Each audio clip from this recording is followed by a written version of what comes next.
50-ാം സങ്കീർത്തനം 23-ാമത്തെ വചനം. സ്തോത്രയാഗം അർപ്പിക്കുന്നവൻ എന്നെ മഹത്വപ്പെടുത്തുന്നു.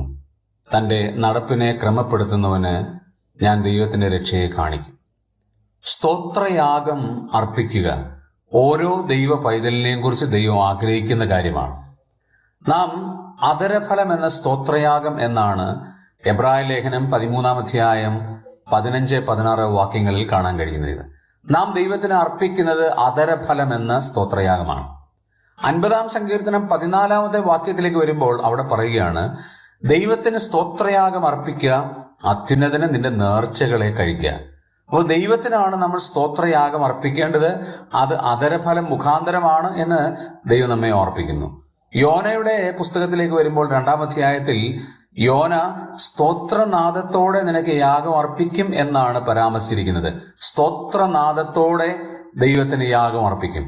സ്തോത്രം പറയുന്നത് ദൈവത്തിന് സുഗ്രാഹ്യമായ ഒരു യാഗമാണ്. ആദരങ്ങളുടെ ഫലമായി നാം അത് പുറപ്പെടുവിക്കുമ്പോൾ ദൈവം അത് സ്വീകരിക്കും എന്നുള്ളതിന് സംശയമില്ല. ആകയാൽ സ്തോത്രയാഗം അർപ്പിച്ചുകൊണ്ട് നമുക്ക് ദൈവത്തെ മഹത്വപ്പെടുത്തുകയും ദൈവത്തോട് നന്ദി പറയുകയും ചെയ്യാം. ദൈവം അതിനായി നമ്മെ സഹായിക്കട്ടെ.